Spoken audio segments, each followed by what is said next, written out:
Yang gua khawatir ini, di situ kan ada Tamiya. Nanti di ruangan wakil presiden takutnya ada trek Tamiyanya tuh buat dia main balap-balapan.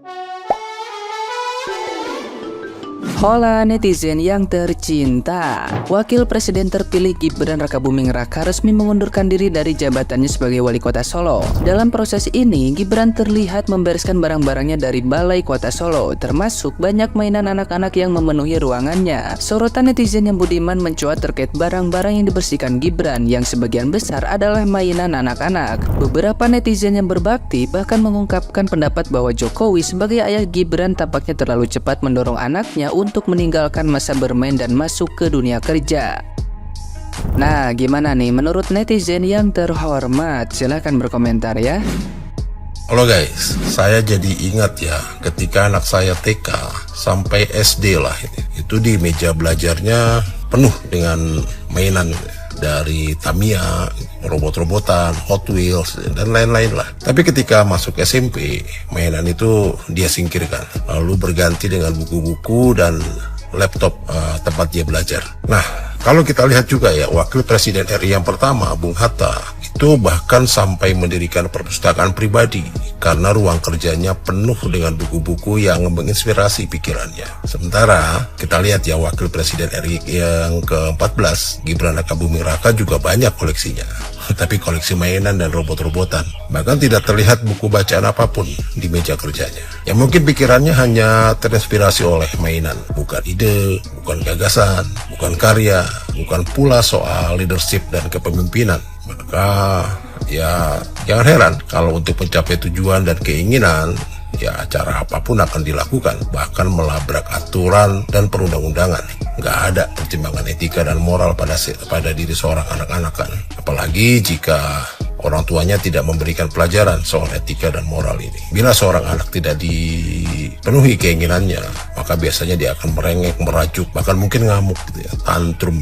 Nah, ya sebuah perbedaan yang sangat mencolok ketika tahun 1945 pemimpin kita sibuk mencari inspirasi untuk menentukan arah bangsa. Di tahun 2024 ini pemimpin sibuk mencari kesenangan pribadi saja.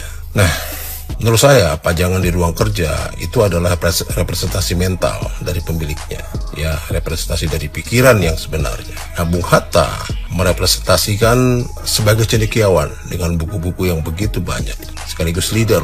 Nah, sementara Gibran merepresentasikan pemimpin karbitan yang masih suka bermain-main dengan dunianya.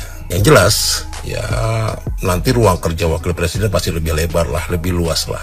Dan di sana Mas Gibran bisa lebih bebas memajang semua koleksi mainannya. Ya kalau perlu action figure yang bergambar sosok sang bapak juga nggak apa-apa dipajang di sana.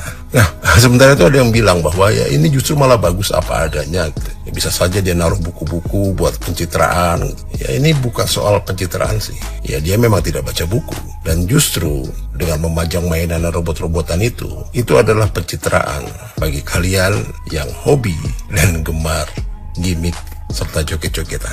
Salam. Ini apa maksudnya?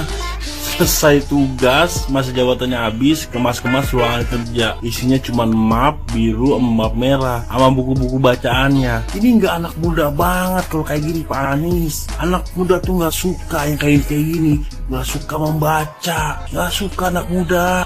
Anak muda tuh sukanya pemimpin yang kayak gini, yang di ruangannya itu full hobi-hobi dia. Ya mungkin ini mainan anaknya lupa dibawa, tapi yang nggak banyak itu juga. Yang gua khawatir ini, di situ kan ada Tamiya. Nanti di ruangan wakil presiden takutnya ada trek Tamiyanya tuh buat dia main balap-balapan. Gua takutnya begitu. Tapi emang ini yang disukai sama anak muda kita. Ya kita lapang dada aja. Orang anak muda kita sukanya kayak gini, kok pemimpinnya nggak perlu kerja. Yang penting kelihatan muda. Anjay, ANJAY. Perihal mainan aja dinyinyirin. Apa salahnya dengan mainan? Mainan itu bagus buat perkembangan sensorik anak dalam masa pertumbuhan. Apalagi anak berkebutuhan khusus. Misalnya anak yang udah terpapar asam sulfat sejak dini. Butuh mainan biar nggak oleng. Kalian harus tahu ini. Jadi baru-baru ini netizen membandingkan isi meja Gibran yang dipenuhi dengan mainan anak-anak dan isi meja Bung Hatta yang dipenuhi dengan buku-buku bacaan. Jadi mungkin saja ini adalah strategi Gibran. Dulu Bung Hatta membangun negeri ini menggunakan buku bacaan, sedangkan strategi Gibran sekarang yakni membangun negeri ini menggunakan literasi mainan. Bisa jadi kan? Jadi jangan berburuk sangka dulu. Kita harus berpikir positif. Mau suka atau tidak suka, anak sekecil itu yang masih bergulat dengan mainan anak-anak dipaksakan untuk menjadi wakil presiden. Ini adalah pilihan kalian.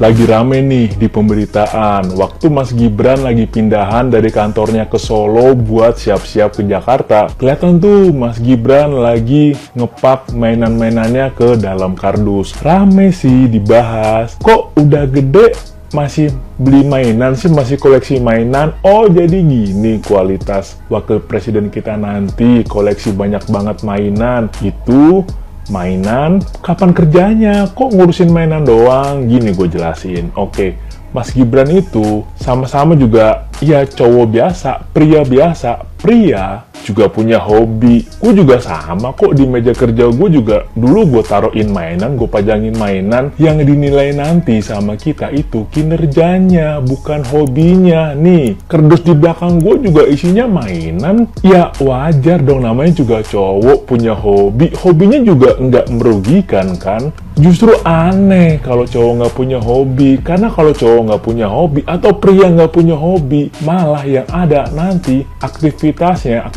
yang merugikan. Malah nanti kegiatan yang kalau nggak punya hobi ngelakuin kegiatan yang merepotkan. Kalau mau nilai Mas Gibran mah nanti kinerjanya, jangan hobinya ya. Justru kita penasaran nih, nanti sebagai wakil presiden pas udah dilantik kayak apa sih pergerakan Mas Gibran, kayak apa sih gebrakannya. Itu yang kita pantau, itu yang kita perhatiin. Udah sesuai peraturan belum? Udah jalanin kebijakan-kebijakannya belum? Atau nanti ada ide-ide soal peraturan yang bagus apa enggak? Itu jangan nilai hobinya lah. Lu sirik kali ya, agak punya hobi kayak dia ya. Cari hobi ngapa? Jangan nyinyir mulu.